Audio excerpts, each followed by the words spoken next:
అందరికీ హాయ్ అండి. Welcome to Mallanna online academy.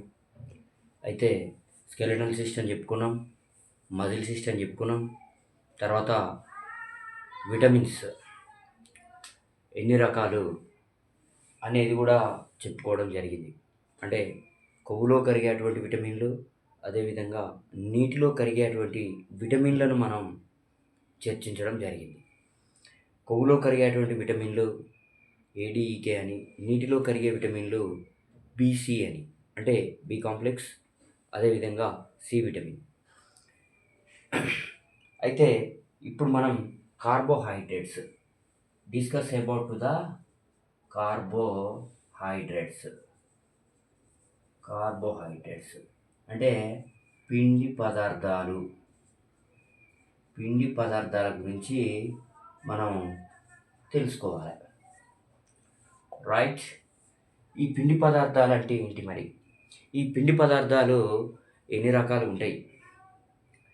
అయితే ఈ కార్బోహైడ్రేట్స్ అనేటివి మనం ఏమని చెప్పుకున్నాం అంటే పోషకాల లోపల స్థూల పోషకాలు. ఏవేవి స్థూల పోషకాలు అంటే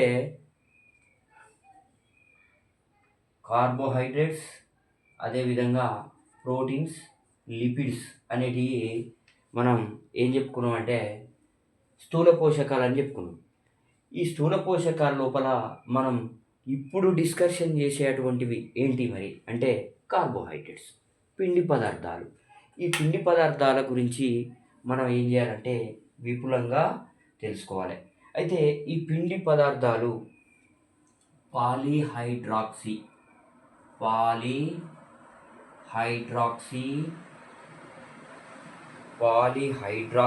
ఆల్డిహైడ్స్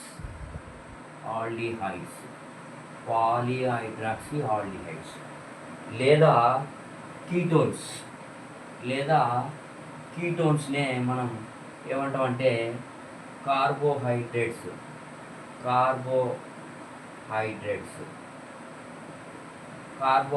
అని మనం పిలుస్తాం. వీటినే పిండి పదార్థాలు. పాలీహైడ్రాక్సీ ఆల్డిహైడ్స్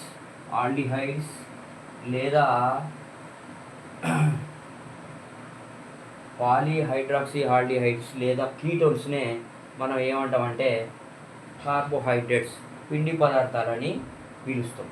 మరి ఈ పిండి పదార్థాలు ఎక్కడి నుంచి తయారవుతాయి అని మనం తెలుసుకోవాలి.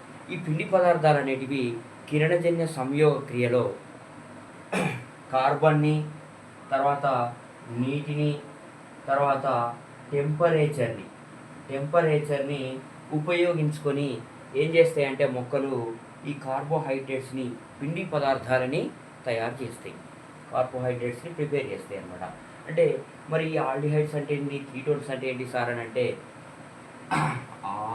అదేవిధంగా ఈ రూపంలో ఉన్నటువంటి వాటిని కీటోన్స్ అని పిలుస్తాం మనం. ఈ రూపంలో ఉన్నటువంటి వాటిని ఆల్డిహైడ్స్ అని పిలవడం జరుగుతుంది అన్నమాట. Okay, right. అయితే తర్వాత ఈ కార్బోహైడ్రేట్స్ మరి దేనికి ఉపయోగపడతాయి అని అంటే శక్తిని ఇవ్వడంలో ఉపయోగపడతాయి అని మనం తెలుసుకోవడం జరిగింది. Energetic substances. It is energetic substances. Okay. అయితే మరి వీటి ఒక రోజు లోపల మనం ఈ కార్బోహైడ్రేట్స్ని ఎన్ని గ్రాములు తీసుకోవాలి అంటే 600 గ్రామ్స్ని మనం తీసుకున్నట్లయితే మనకు ఎనర్జీ అనేది వస్తుంది అన్నమాట. మనం ఒక రోజుకు తీసుకోవాల్సినటువంటి కార్బోహైడ్రేట్స్ ఎన్ని గ్రామ్స్ సార్ అని అంటే how many grams in 1 day అంటే 600 గ్రామ్స్. Okay, right. మరి ఈ కార్బోహైడ్రేట్స్ లోపల ఉండే అటువంటి ఎలిమెంట్స్ ఏంటి సార్ అంటే ఎలిమెంట్స్ ఏంటంటే కార్బన్, హైడ్రోజన్, ఆక్సిజన్. వీటిని మనం ఏమంటామంటే కార్బోహైడ్రేట్స్ అని పిలుస్తాం. అంటే కార్బన్ ఉంటుంది, హైడ్రోజన్ ఉంటుంది, అదేవిధంగా ఆక్సిజన్ అనేటువంటి మూలకాలు, ఎలిమెంట్స్ అనేటివి ఈ కార్బోహైడ్రేట్స్ లోపల ఉంటాయి.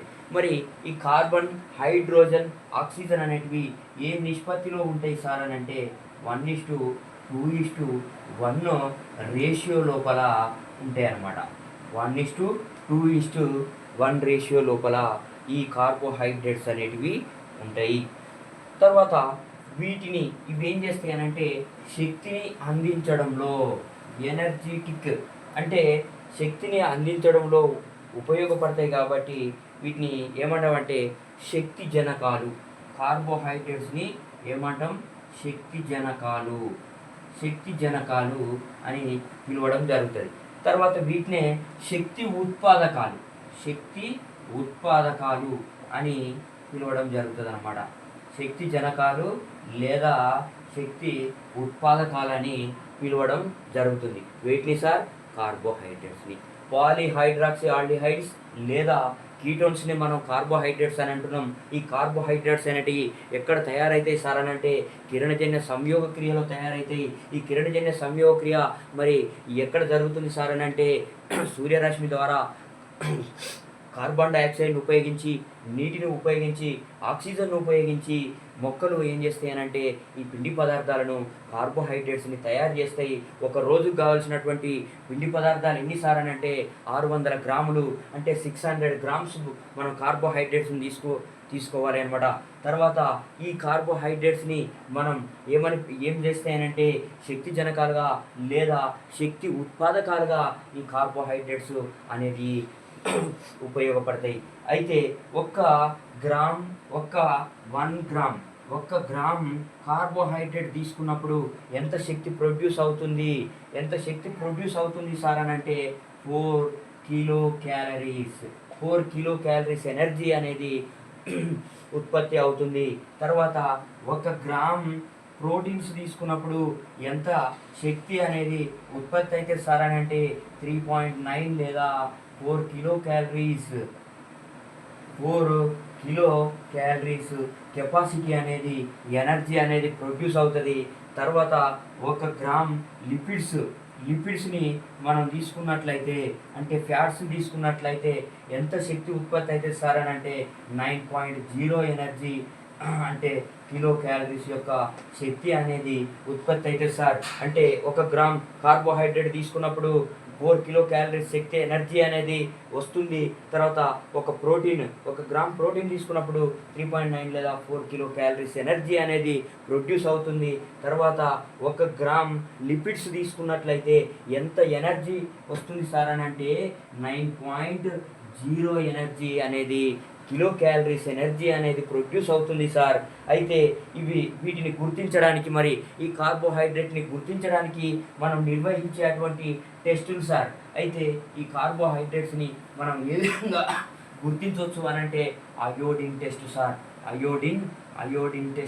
అయోడిన్ టెస్ట్ చేసినట్లయితే ఏమవుతుంది అని అంటే అవి నీలి రంగులోనికి లేదా పిండి పదార్థాలు అనేటివి కార్బోహైడ్రేట్స్ అనేటివి ఏమవుతుంది అని అంటే కార్బోహైడ్రేట్స్ ఏ విధంగా మారుతాయి సార్ అని అంటే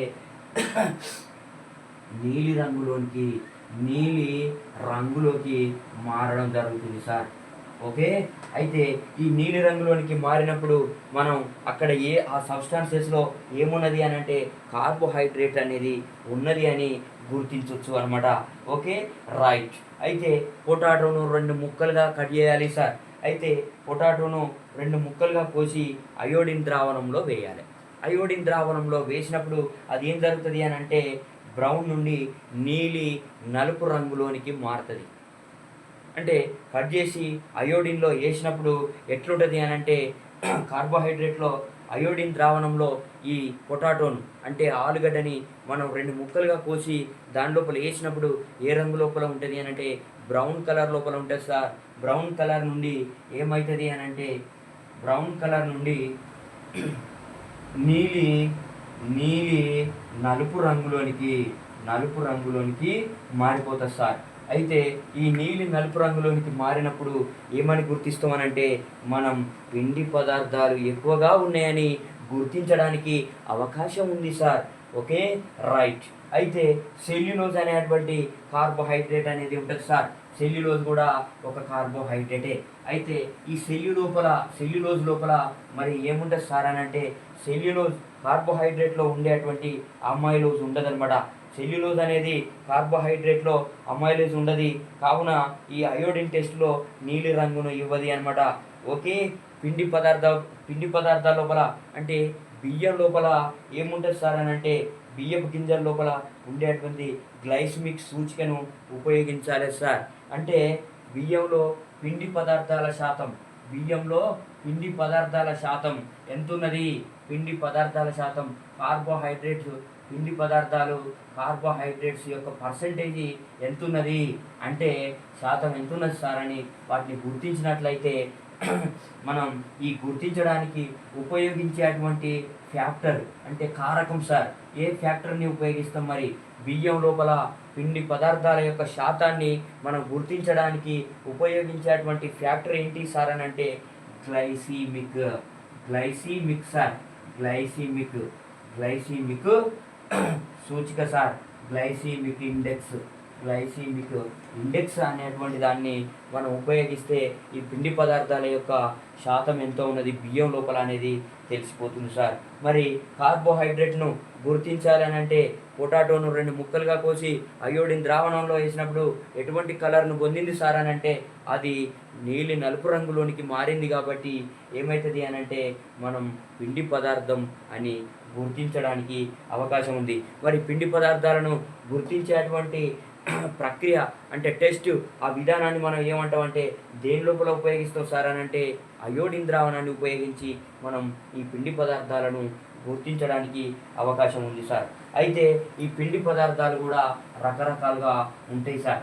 ఓకే, అయితే ఈ పిండి పదార్థాల యొక్క ముఖ్యంగా పిండి పదార్థాలను ఎన్ని రకాలుగా అంటే 2 రకాలుగా 2 టైప్స్ ఆఫ్ కార్బోహైడ్రేట్స్ సార్.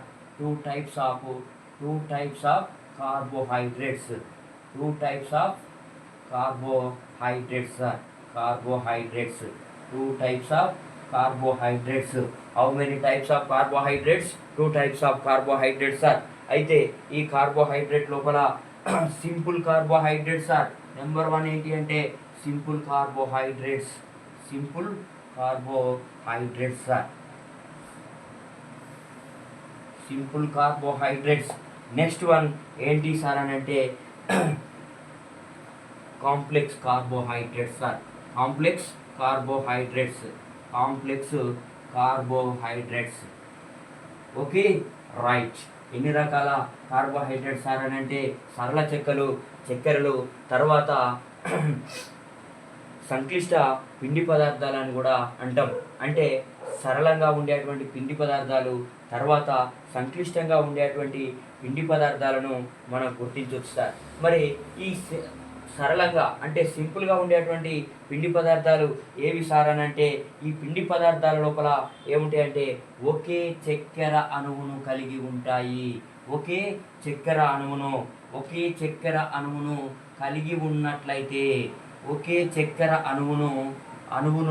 కలిగి ఉన్నట్లయితే వీటిని మనం ఏమంటామంటే మోనో కార్బోహైడ్రేట్స్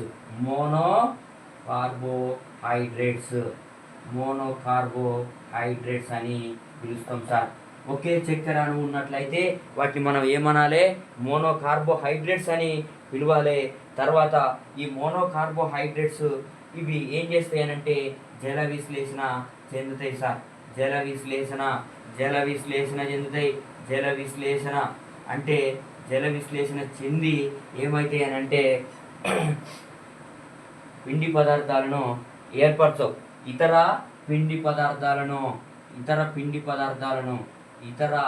కార్బోహైడ్రేట్స్ని అడిషనల్గా కార్బోహైడ్రేట్స్ని ఏర్పాటు చేయవన్నమాట. Okay, right. అంటే ఇవి జల విశ్లేషణ చెంది అంటే ఒకే చక్కెర అణువు ఉన్నది కాబట్టి C6H12O6 అనేది ఒక గ్లూకోజ్ సార్. ఇది ఒక పిండి పదార్థం, ఇది ఒక చక్కెర అణువు. దీని లోపల ఒకే చక్కెర అణువు ఉన్నది కాబట్టి ఏంటి అని అంటే ఇది జల విశ్లేషణ చెంది వేరే కార్బోహైడ్రేట్స్ని ఏర్పాటు చేయదు కాబట్టి అందుకే వీటిని మోనోకార్బోహైడ్రేట్స్ అని మనం పిలవడం జరుగుతుంది అనమాట. Okay, right. అయితే ఇవి నీటిలో కరిగి శక్తిని అందిస్తాయి అన్నమాట. ఈ పిండి పదార్థాలు మోనోకార్బోహైడ్రేట్స్ అనేవి ఏం చేస్తాయనంటే నీటి లోపల కరిగి ఏం చేస్తాయనంటే కరిగిపోయి శక్తిని ఇస్తాయి అన్నమాట. ఓకే, శక్తిని ఇవ్వడం జరుగుతుంది. రైట్. అయితే మరి వీటికి ఉదాహరణ ఏంటి సార్ అని అంటే గ్లూకోజ్ సార్. ఎగ్జాంపుల్స్ ఏంటి సార్ అని అంటే గ్లూకోజ్, తర్వాత galactose, next glucose, galactose, ribose,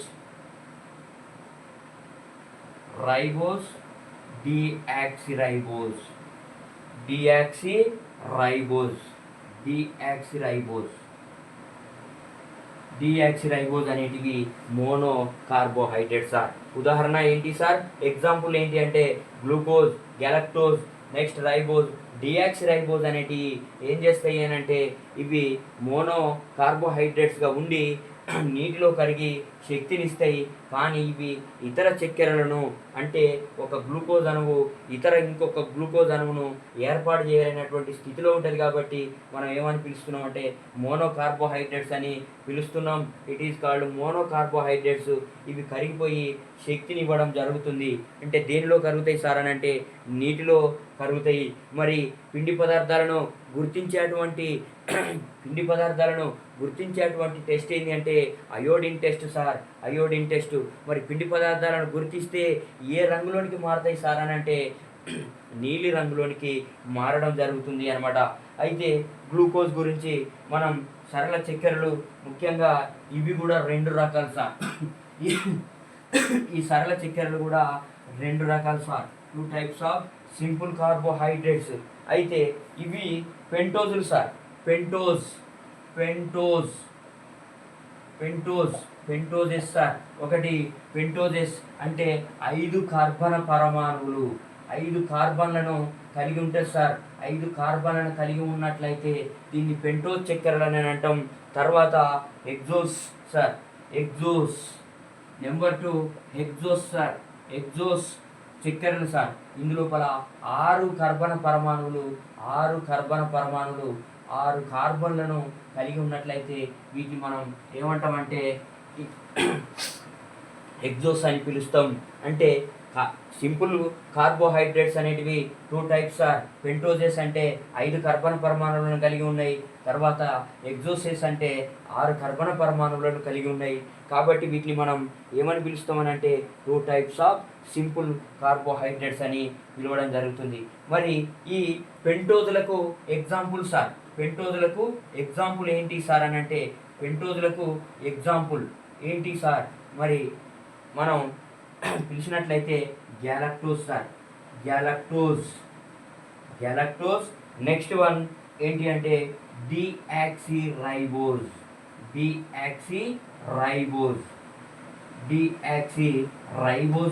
ని మనం ఏమంటామంటే పెంటోజ్లకి ఉదాహరణగా. అంటే గ్యాలక్టోజ్ లోపల తర్వాత డియాక్సిరైబోజ్ లోపల ఏముంటుంది సార్ అని అంటే 5 కర్బన పరమాణువులే కలిగి ఉంటాయి కాబట్టి వీటిని మనం పెంటోజ్లకు ఉదాహరణగా తీసుకుంటాం. తర్వాత ఎగ్జోజ్లకు ఉదాహరణ ఏంటి సార్ అని అంటే ఎగ్జోజ్లకు ఉదాహరణ ఎగ్జాంపుల్ ఏంటి సార్ అని అంటే సార్ గ్లూకోజ్ సార్. గ్లూకోజ్ లోపల 6 కర్బన పరమాణువులు ఉంటాయి sir. Next fructose sir. Next one ఏంటి సార్ అని అంటే గ్యాలక్టోజ్ కూడా ఎన్ని కర్బన పరమాణువులు ఉంటాయంటే 6 కర్బన పరమాణువులు ఉంటాయి సార్. Okay, right. ఇవి 2 types of carbohydrates sir. Pentoses 5 కర్బన పరమాణువులు ఉంటే పెంటోజెస్ అని, ఎగ్జోసెస్ అంటే 6 కర్బన పరమాణువులు ఉంటే మనం వాటిని ఏమని పిలవాలని అంటే ఎగ్జోసెస్ అని పిలవాలి. మరి పెంటోజులకు ఉదాహరణ ఏంటి అని అంటే గ్యాలక్టోజ్, డియాక్సిరైబోజ్. ఎగ్జోజులకు glucose, fructose, galactose sir. Okay, right. అయితే గ్లూకోజ్ గురించి మనం పర్ఫెక్ట్గా తెలుసుకోవాల్సినటువంటి అవసరం ఉన్నది సార్. గ్లూకోజ్ సార్,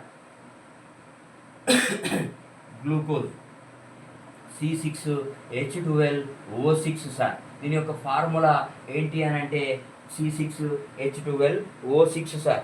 అయితే దీనిని ఏమని పిలుస్తాం సార్ అని అంటే గ్రేప్ షుగర్ అని కూడా పిలుస్తాం సార్. గ్రేప్ షుగర్ అని పిలుస్తాం సార్ వీటిని. తర్వాత ఇంకా ఏమని పిలుస్తాం అంటే బ్లడ్ షుగర్ అని కూడా పిలుస్తాం సార్. బ్లడ్ షుగర్ అని పిలవడం జరుగుతుంది సార్. గ్రేప్ షుగర్ లేదా బ్లడ్ షుగర్ అని కూడా పిలుస్తాం. తర్వాత ఇవి మరి ఈ క్రీడాకారులకు అంటే ఆట ఆడేటువంటి వ్యక్తులకు, క్రీడాకారులకి ఈ గ్లూకోజ్ అనేది అతి ఎక్కువగా ఎనర్జీని, అతి తొందరగా ఎనర్జీని ఇచ్చేటువంటిది ఏది సార్ అని అంటే గ్లూకోజ్ సార్. అయితే ఇది మొక్కల లోపల కిరణజన్య సంయోగ క్రియ ద్వారా మొక్కలలో ఏ విధంగా వస్తుంది సార్ అని అంటే మొక్కలలో కిరణజన్య సంయోగ క్రియ, కిసక్రియ ద్వారా ఈ గ్లూకోజ్ అనేది ఏర్పాటు చేయబడుతుంది సార్. Okay, right. ఈ కిరణజన్య సంయోగ క్రియ అనేది ఒక reduction sir. Okay, reduction reaction sir. అంటే ఇది క్షేకరణ చర్య, రైట్. ఓకే, అయితే ఇతర పదార్థాలను క్షేకరణం చెందిస్తుంది సార్. దీనిని మనం ఏమంటామంటే రెడ్యూస్డ్ షుగర్ అని కూడా పిలుస్తాం సార్. దీన్నే ఇతర పదార్థాలను క్షేకరణం చేస్తుంది, రిడక్షన్ చేస్తుంది కాబట్టి ఏమంటామంటే తగ్గిస్తుంది. రిడక్షన్ లోపల, క్షేకరణం లోపల ఏమైతే అని అంటే తగ్గిపోతూ ఉంటాయి అణువులు కాబట్టి రెడ్యూస్డ్ షుగర్ అని కూడా పిలుస్తాం. ఈ గ్లూకోజ్ని గ్రేప్ షుగర్ అని, బ్లడ్ షుగర్ అని రక్తం లోపల ఉంటుంది కాబట్టి బ్లడ్ షుగర్ అని పిలుస్తాం. మొక్కలలో కిరణజన్య సంయోగ క్రియ ద్వారా ఏర్పడుతుంది. ఇది రిడక్షన్ లోపల, క్షేకరణ లోపల ఈ గ్లూకోజ్ అనేది ఏర్పాటవుతుంది. తర్వాత దీనినే మనం రెడ్యూస్డ్ షుగర్ అని కూడా పిలుస్తాం సార్. Okay, right. అయితే బ్లూ బెనెడిక్ట్ రియేజెంట్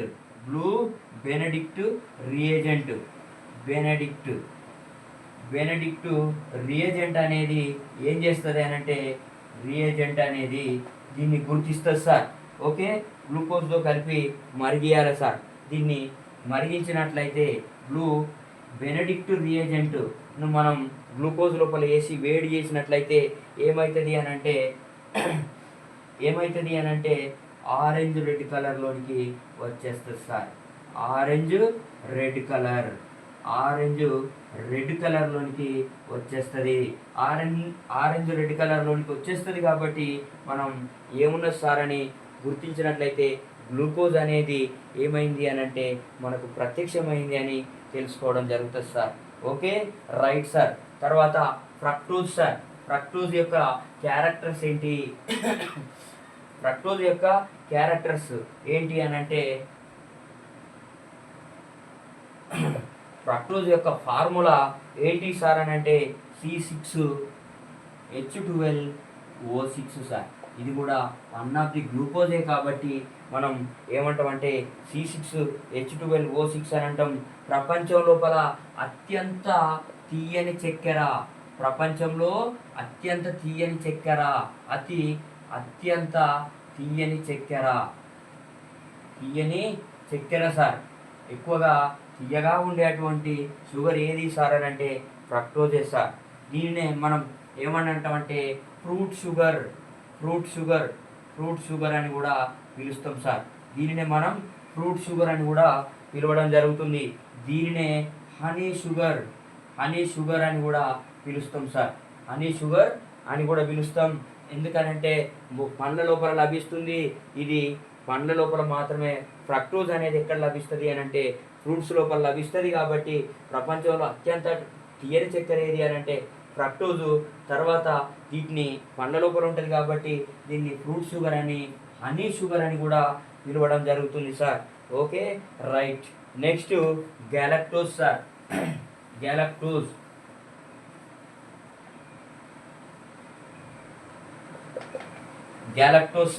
గ్యాలక్టోజ్ అంటే దీని యొక్క ఫార్ములా కూడా C6H12O6 సార్.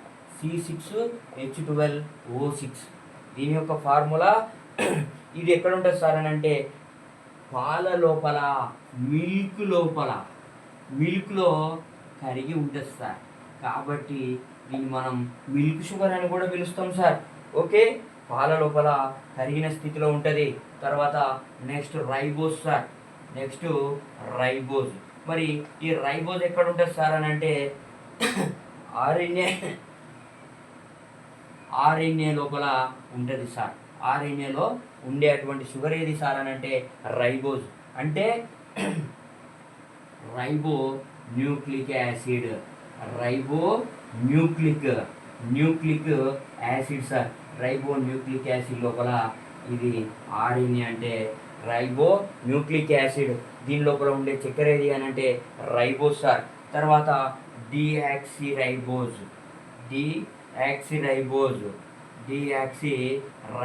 సార్.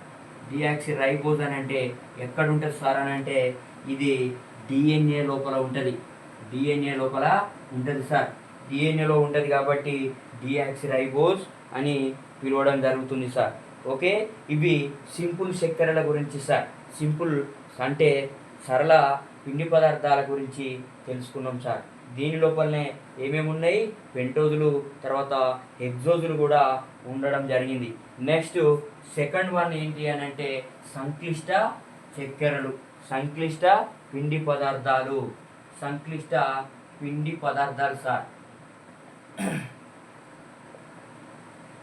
సంక్లిష్ట పిండి పదార్థాలు అంటే కాంప్లెక్స్ కార్బోహైడ్రేట్ సార్. ఇవి ఏం చేస్తాయి అని అంటే 2 నుంచి 100 వరకు ఉండేటువంటి పిండి పదార్థాలను మనం ఏమనంటామంటే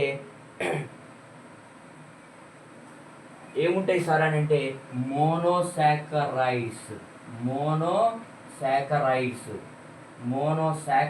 అనేటివి ఉంటాయి అన్నమాట. అంటే ఒక మోనోసాకరైడ్స్ లోపల ఎన్ని అణువులు ఉంటాయి సార్ అని అంటే ఒకటే కార్బోహైడ్రేట్ ఉంటుంది అని మనం తెలుసుకున్నాం. అయితే 2 నుంచి 100 వరకు మోనోసాకరైడ్లు ఉన్నట్టయితే వాటిని మనం ఏమంటామంటే సంక్లిష్ట పిండి పదార్థాలు, కాంప్లెక్స్ కార్బోహైడ్రేట్స్ అని పిలుస్తాం. ఇందులోపల డైసాకరైడ్స్. నెక్స్ట్ ఇంకా ఏముంటాయి సార్ అని అంటే పాలీసాకరైడ్స్ అనేటివి ఉంటాయి సార్. పాలీసాకరైడ్స్ అంటే 2 కర్బన పరమాణులతో కూడినటువంటి మోనోసాకరైడ్స్ ఉన్నట్లయితే వాటిని మనం ఏమంటామంటే డైసాకరైడ్స్ అని అంటాం. అంతకన్నా ఎక్కువ మోనోసాకరైడ్స్ ఉన్నట్లయితే పాలీసాకరైడ్స్ అని పిలుస్తాం. ఓకే, అయితే ఈ డైసాకరైడ్స్ డబుల్ షుగర్ బ్లాక్స్ అనమాట. ఓకే సార్, అయితే వీటి లోపల మరి ఏముంటుంది, డైసాకరైడ్ల గురించి మనం పూర్తిగా తెలుసుకోవాలి సార్. డైసాకరైడ్స్ ఈ డైసాకరైడ్స్ మరి ఎట్లా సార్ అని అంటే 2 మోనోసాకరైడ్స్ 2 మోనోసాకరైడ్స్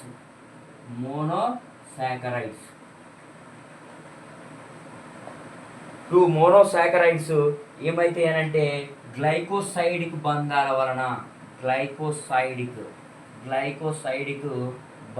వలన ఏమవుతుంది అని అంటే ఇవి ఏర్పాటవుతాయి, కలుపబడతాయి అన్నమాట. ఇవి నీటిలో కరగడానికి ఏమవుతుందంటే కొద్దిగా సమయం పడుతుంది. అంటే మోనోసాకరైడ్స్ అయితే అతి తొందరగా నీటి లోపల కరిగిపోతాయి, కానీ డైసాకరైడ్స్ అనేటివి నీటిలో కరగడానికి వీల్లేదు సార్. అయితే మరి వీటికి ఉదాహరణ ఏంటి అని అంటే సుక్రోజ్ సార్. Okay, sucrose. తర్వాత ఈ సుక్రోజ్ లోపల ఏమేమి ఉంటుంది సార్ అని అంటే గ్లూకోజ్. నెక్స్ట్ ఇంకా ఏముంటుంది సార్ అని అంటే ఫ్రక్టోజ్ కలిపి ఉన్నట్లయితే మనం సుక్రోజ్ అని పిలుస్తాం sir. Okay, right. Maltose sir. Next maltose. ఈ మాల్టోజ్ లోపల ఏమేమి ఉంటాయి అని అంటే glucose, next plus glucose sir. 2 glucose అణువుల చేత ఏర్పడ్డటువంటి అణువు ఏది సార్ అని అంటే మాల్టోస్ సార్. ఒక గ్లూకోజు ఒక ఫ్రక్టోజ్ చేత ఏర్పడ్డటువంటిది ఒక సుక్రోజ్ అయితే మాల్టోజు 2 గ్లూకోజ్ అణువుల చేత ఏర్పడ్డటువంటిది మాల్టోస్ సార్. ఓకే, మాల్టోజ్ లోపల 2 ఉంటాయి sir. Next lactose sir. Next lactose. ఈ లాక్టోజ్ లోపల ఏమేమి ఉంటాయి అని అంటే గ్లూకోజ్ ప్లస్ గ్యాలక్టోజ్. గ్యాలక్టోజ్ అనేటువంటి అణువులు కలిస్తే ఒక లాక్టోజ్ అనేటువంటి అణువు ఏర్పడుతుంది. అంటే దీని లోపల 2 మోనోసాకరైడ్స్ ఉంటాయి. ఈ గ్లైకోసైడిక్ బంధాల చేత ఏర్పడతాయి కాబట్టి వీటిని మనం ఏమంటామంటే డైసాకరైడ్స్ అని పిలుస్తాం. వీటికి ఎగ్జాంపుల్స్ ఏంటి సార్ అని అంటే sucrose, maltose, next lactose sir. Okay, right. అయితే ఈ సుక్రోజ్, మరి ఈ సుక్రోజ్ అనేది ఏ విధంగా ఏర్పడుతుంది సార్ అని అంటే ఏమన్నాం, ఒక గ్లూకోజ్ ప్లస్ ఫ్రక్టోజ్ వల్ల ఏర్పడ్డది కాబట్టి దీన్ని మనం ఏర్పడుతుంది. అయితే మరి వీటి లోపల 2 అత్యంత తీయని చక్కెర మరియు చెరుకు నుండి లభిస్తుంది అనమాట. ఇది చెరుకు నుండి లభిస్తుంది సార్. చెరుకు లోపల లభిస్తుంది. చెరుకు లోపల లభించేటువంటి చక్కెర సుక్రోజ్ సార్. అయితే ఇది కేన్ షుగర్ అని కూడా పిలుస్తారు. కేన్ షుగర్ అంటే ఎందు లోపల ఉంటుంది, ఇది చెరుకు లోపల ఉంటుంది కాబట్టి దీన్ని కేన్ షుగర్ అని అంటాం. కేన్ షుగర్ అని పిలుస్తాం. ఇది ఎక్కువగా టేబుల్ షుగర్ అని కూడా పిలుస్తాం సార్. దీనినే టేబుల్ షుగర్ అంటే టేబుల్ షుగర్ అని కూడా పిలవడం జరుగుతుంది. ఎందుకంటే నిత్య జీవితం లోపల ఇంటి లోపల వాడతాం కాబట్టి దీనినే టేబుల్ షుగర్ అని కూడా పిలవడం జరుగుతుంది. అయితే మరి ధ్రువ ప్రాంతాల లోపల నివసించేటువంటి వ్యక్తులకు చక్కెర కావాలి. మరి అవి ఎక్కడి నుంచి వస్తాయి సార్ అని అంటే బీట్రూట్, పొటాటో నుండి తయారు చేస్తారు. ధ్రువ ప్రాంతంలో నివసించేటువంటి ప్రజల కోసం మరి చక్కెరను పంపించాలి కాబట్టి మరి ఎక్కడి నుంచి వస్తుంది సార్ అని అంటే పొటాటో సార్. పొటాటో నుండి నెక్స్ట్ బీట్రూట్ సార్. బీట్రూట్ నుంచి ఈ షుగర్ని తయారు చేసి ఏం చేస్తారనంటే సుక్రోజ్ని తయారు చేసి పంపించడం అనేది జరుగుతుంది సార్. ఓకే, చక్కెర ద్రవాల గాఢతను కొలిచేటువంటి పరికరం ఏంటి సార్ అంటే సకారిమీటర్ సార్. చక్కెర ఎంత శాతంలో ఉంది అని మనం తెలుసుకోవాలనంటే ఎంత శాతంలో ఉందో తెలుసుకోవాలనంటే సకారిమీటర్ని మనం ఉపయోగిస్తాం. చక్కెరను గుర్తించేటువంటి పరికరం సకారిమీటర్ సార్. Okay, right. తర్వాత మాల్టోజ్ సార్. ఈ మాల్టోజ్ లోపల ఏమేమి ఉంటాయని మనం విపులంగా తెలుసుకోవాలి. దీనిని బార్లీ గింజల లోపల వాడతారు సార్. ఈ మాల్టోజ్ని ఎక్కడ ఉంటుంది సార్ అని అంటే బార్లీ గింజల లోపల ఉంటుంది. బార్లీ గింజలలో ఉంటుంది సార్. అయితే దీన్ని ఏం చేస్తారని అంటే మాల్ట్ షుగర్ అని కూడా అని అంటాం. మాల్ట్ షుగర్ అని పిలుస్తాం. తర్వాత దీనిని ఎందు లోపల ఉపయోగిస్తారు సార్ అని అంటే ఆల్కహాల్ తయారీ లోపల ఉపయోగిస్తారు. మాల్ట్ షుగర్ని ఏం చేస్తారు సార్ అని అంటే ఆల్కహాల్ తయారు చేయడంలో ఉపయోగించేటువంటి చక్కెర ఏది సార్ అని అంటే మాల్టోస్ సార్. ఓకే, తర్వాత ఏంటి అంటే లాక్టోజ్ సార్. ఈ లాక్టోజ్ ఎక్కడ ఉంటుంది, మరి లాక్టోజ్ వల్ల ఉపయోగం ఏంటి మనం తెలుసుకోవాలి. మరి లాక్టోజ్ ఎక్కడ ఉంటుంది సార్ అని అంటే పాల లోపల ఉంటుంది సార్. పాలలో ఉండేటువంటి చక్కెరను మనం ఏమంటామంటే పాలలో ఉండేటువంటి చక్కెర సార్. పాలలో ఉండే చక్కెర అణువును మనం ఏమంటామంటే లాక్టోజ్ అని అంటాం. ఇది పాలకు తెలుపు రంగుని ఇస్తుంది. పాలకు వైట్ కలర్ని ఇవ్వడంలో ఉపయోగపడుతుంది సార్. వైట్ కలర్ని ఇస్తుంది.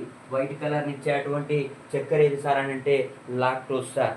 ఓకే, దీనినే మనం ఏమంటామంటే మిల్క్ షుగర్ అని కూడా పిలుస్తాం sir. Right. Next polysaccharides sir. మరి డైసాకరైడ్స్ అయిపోయినాయి.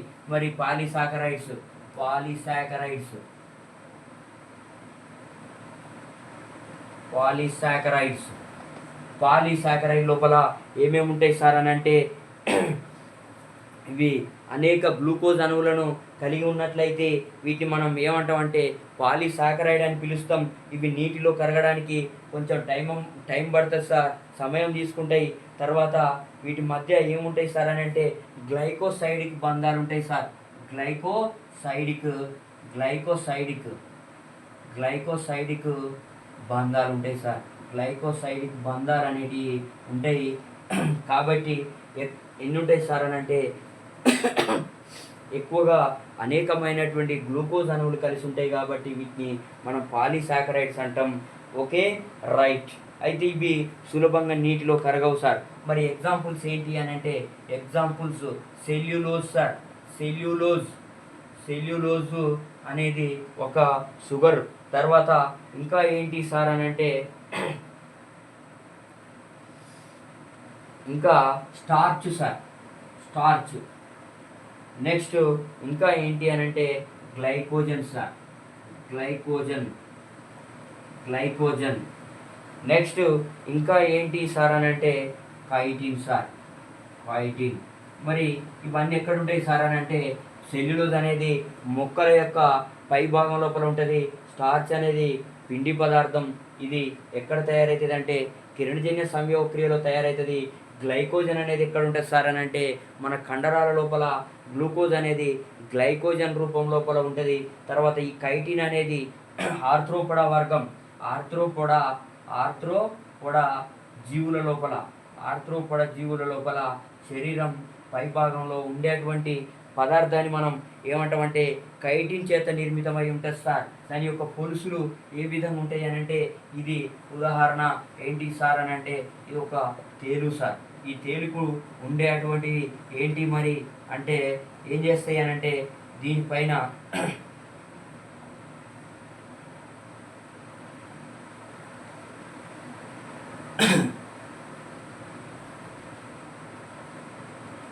ఈ విధంగా అంటే ఇట్లా ఉండేటువంటి క్యారాపేస్ దేంతో తయారవుతుంది సార్ అని అంటే కైటిన్ చేత నిర్మితం అవుతుంది. తర్వాత ఇంకా దేని లోపల ఉంటుంది అని అంటే బొద్దింక లోపల ఉండేటువంటిది సార్. బొద్దింక పై భాగంలో అంటే బొద్దింక యొక్క చర్మం దేంతో తయారవుతుంది అంటే కైటిన్ చేత నిర్మితమై ఉంటుంది సార్. ఇది తొందరగా డిస్ట్రాయిడ్ కావడానికి వీల్లేదు sir. Okay, right sir. Cellulose. మరి ఈ సెల్యులోజ్ గురించి తెలుసుకుందాం సార్. ఈ సెల్యులోజు మరి ఎక్కడ ఉంటుంది అని అంటే మొక్కల లోపల ఉంటుంది, మొక్కల కణకవచం లోపల ఉంటుంది. ఇది సహజ పాలిమర్, సేంద్రియ సమ్మేళనం అని కూడా అంటాం. ఇది జంతువుల లోపల లోపిస్తుంది సార్. మొక్కలలో ఉంటుంది కానీ జంతువులలో ఉండదు. మొక్కలలో ఏమవుతుందంటే కణకవచం ఏర్పాటవుతుంది సార్. కణం చుట్టూ ఉండేటువంటి నిర్మాణాన్ని మనం కణకవచం అని అంటాం. కణకవచం ఎట్లా ఉంటుంది సార్ అని అంటే మొక్కల లోపల ఈ విధంగా మొక్కల యొక్క కణం ఉన్నట్లయితే ఇది సెల్యులోజ్ చేత నిర్మితం అవుతుంది సార్. కాబట్టి మొక్కలలో ఉంటుంది కానీ జంతువుల లోపల లోపించి ఉండేటువంటి పదార్థం. ఇది మాంసాహార జీవుల లోపల ఇది జీర్ణం కాదు సార్. అంటే మానవుని లోపల ఉండదు, ఒకవేళ ఉన్నా కూడా అది జీర్ణం కాదు, డైజెషన్ కాదు సార్ ఇది. Okay, right. ఇది మరి ఈ సెల్యులోజ్ జీర్ణం కావాలంటే ఏం కావాలనంటే సెల్యులేజ్ అనేటువంటి ఎంజైమ్ కావాలి. సెల్యులోజు కరగాలంటే ఏమైతే సార్ అని అంటే సెల్యులేజ్ అనేటువంటి ఎంజైమ్ అనేది అవసరం. ఈ సెల్యులేజ్ ఎక్కడ ఉంటుంది సార్ అని అంటే పశువుల యొక్క జీర్ణాశయం లోపల ఇది సెల్యులోజ్ అనేది ఉత్పత్తి అయ్యి వాటి యొక్క మొక్కలను ఆహారంగా తీసుకుంటాయి కాబట్టి, గడ్డిని ఆహారంగా తీసుకుంటాయి కాబట్టి వాటి డైజెషన్ కావడం కోసం ఈ సెల్యులోజ్ అనేటువంటి ఎంజైమ్ను రిలీజ్ చేసి సెల్యులోజ్ను ఏం చేస్తాయి అంటే డైజెస్ట్ చేస్తాయి సార్. Okay, right sir. తర్వాత ఈ స్టార్చ్ కూడా ఏం చేస్తుంది అని అంటే ఈ స్టార్చ్ అనేది మొక్కల లోపలనే ఉత్పత్తి అవుతుంది, జంతువుల లోపల లోపిస్తుంది సార్. తర్వాత గ్లైకోజన్ సార్. ఈ గ్లైకోజన్ అనేది ఎక్కడ ఉంటుంది సార్ అని అంటే గ్లైకోజన్ అనేది జంతువుల యొక్క కండరాల లోపల ఉండేటువంటి దాన్ని మనం ఏమంటామంటే దీనిని ఎనిమల్ స్టార్చ్ కూడా అని అంటాం. ఇది గ్లూకోజ్ అనేది ఏం చేస్తుంది అని అంటే గ్లైకోజన్ రూపం లోపల ఏర్పడి ఉంటుంది సార్. తర్వాత ఈ కైటిన్ అనేది కీటకాలు అంటే బొద్దింక బాహ్యాస్థి పంజరం లోపల తర్వాత ఫంజి లోపల ఉంటుంది అని నేను ఇంతకు ముందే చెప్పడం జరిగింది సార్. Okay right. జై హింద్. మన ఛానల్ని సబ్స్క్రైబ్ చేయండి, షేర్ చేయండి, మాకు ప్రోత్సాహాన్ని ఇవ్వండి అని నేను రిక్వెస్ట్ చేయడం జరుగుతుంది.